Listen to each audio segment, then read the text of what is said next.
Over 90% of North American adults self-identify as having math anxiety. More than 10% of them have it so bad that they're in need of counseling. So what is math anxiety? And did I already give it to you?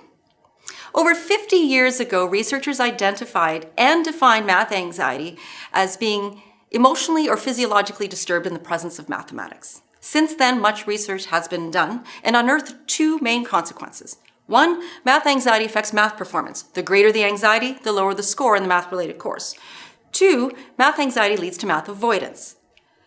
Anyone with math anxiety are less likely to incorporate math in their lives. In fact, they steer clear in their professional, personal, or academic lives. For students, this can be detrimental. Bye-bye STEM careers, finance, anything in finance, accounting, carpentry, digital photography, the list goes on.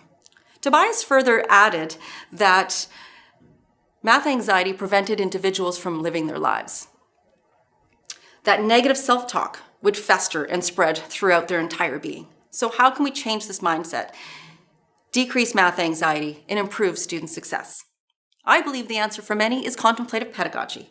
Contemplative pedagogy incorporates practices into the classroom and into the curriculum based on the human desire to know, specifically relating or using stillness, awareness, attention, mindfulness, and reflection. If you look at the tree of contemplative practices behind me, you can see the wealth of practices from which we may choose. How can contemplative pedagogy support the learning of mathematics at the post-secondary level? To answer this question, a mixed methods study will be undertaken across this semester in a first-year mandatory math course. The practices will not be incorporated until after the first classroom test to establish a baseline and to minimize any possible lurking variables. Data collection will involve a math origin story.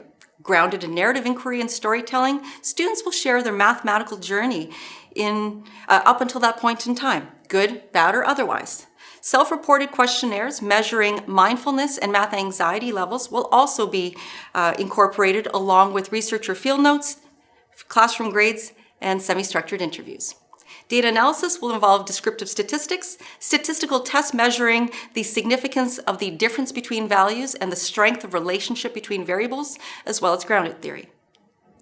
So all of this analysis, all of this data will be triangulated to best formulate an answer to the research question.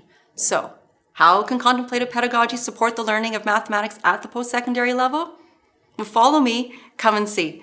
Let's end the math hate and live our lives to the fullest.